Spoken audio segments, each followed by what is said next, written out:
সুপ্রিয় শিক্ষার্থী বন্ধুরা, বোর্ডের মধ্যে আমি যেই চিহ্নটা লিখেছি এটা আমরা দেখি, ব্যবহার করি, কিন্তু আমরা কখনো বোঝার চেষ্টা করি না যে এটা আসলে কিভাবে কাজ করে। আমরা আজকে দেখব এই চিহ্নটা কিভাবে কাজ করে। এটাকে বলা হয় হচ্ছে সামেশন। সামেশন মানে হচ্ছে যোগফল। তাহলে এটা কিভাবে কাজ করে আমরা একটু দেখি। যেমন এখানে যদি আমি লিখি সামেশন দিয়ে একটা চিহ্ন যদি লেখা হয়, এটার একটা রেঞ্জ থাকে। আমি ধরলাম এটার চলক দিয়ে প্রকাশ করছে হচ্ছে আই, যেখানে আই এর মান হচ্ছে 1 থেকে 5 পর্যন্ত, এবং এর পাশে এখানে আই দিয়ে একটা চলক, আমি সিম্পল একটা চলক দিলাম, সেটা হচ্ছে আই। এটা মানে বোঝায় হচ্ছে যে আই এর মানটা হচ্ছে প্রথম হবে 1, এরপরে হবে 2, এরপরে হবে 3, এরপর হবে 4, তারপরে হবে 5।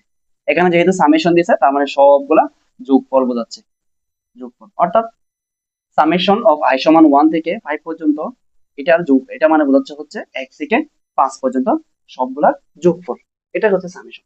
যদি জিনিসটাকে আমি আরেকটু কমপ্লিকেটেড করি, সেটা হচ্ছে সামেশন, এখানে আমি লিখলাম n সমান হচ্ছে 1 থেকে 5, এখানে লিখলাম আমি 2n স্কয়ার।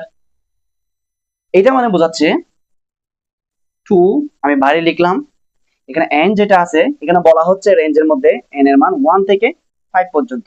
অর্থাৎ n এর মান একবার 1 স্কয়ার, একবার হবে 2 স্কয়ার, একবার হবে 3 স্কয়ার, একবার হবে 4 স্কয়ার, আর একবার হবে 5 স্কয়ার। এবং এখানের মধ্যে যেহেতু সামেশন দেওয়া আছে, তাহলে সবগুলা যোগফল বের হবে।